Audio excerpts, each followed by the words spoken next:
Bertie the bus was giving some visitors a tour of the island of Sodor.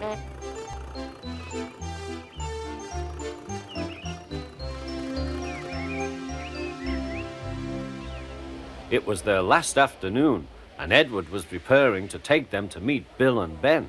He found it hard to start the heavy train. "Did you see him straining?" asked Henry.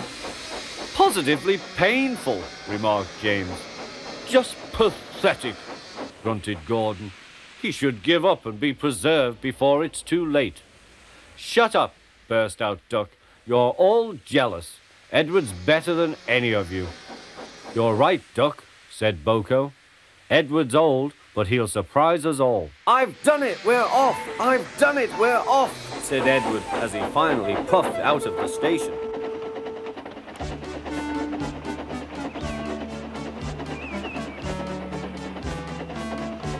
Bill and Ben were delighted to see the visitors. They loved being photographed. Later, they took the party to the China Clay Works in a brake van special.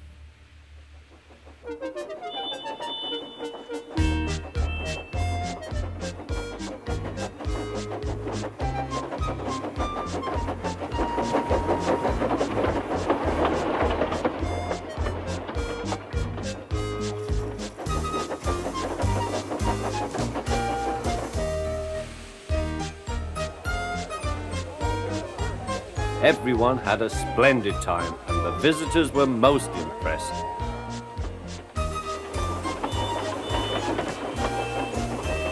Then Edward took the visitors home.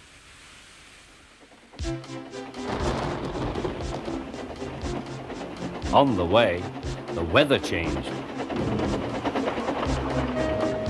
Wind and rain buffeted Edward. His sanding gear failed, and his fireman rode in front, dropping sand on the rails by hand. Suddenly, Edward's wheels slipped fiercely. With a shrieking crack, something broke. The crew inspected the damage. Repairs took some time. "One of your crank pins broke, Edward," said his driver. "We've taken your side rods off. Now you're like an old-fashioned engine. Can you get these people home? They must start back tonight." "I'll try, sir," promised Edward. Edward puffed and pulled his hardest, but his wheels kept slipping and he could not start the heavy train. The passengers were anxious. Driver, fireman and guard went along the train, making adjustments between the coaches.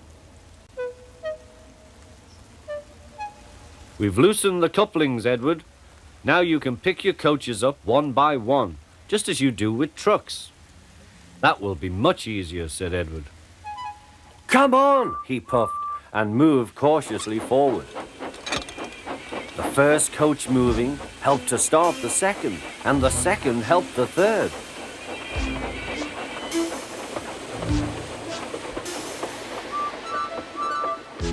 "I've done it! I've done it!" puffed Edward. "Steady, boy," warned his driver. "Well done, boy. You've got them! You've got them!"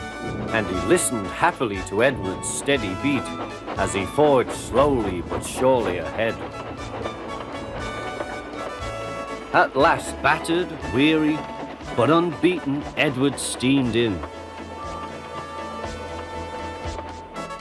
Henry was waiting for the visitors with the special train.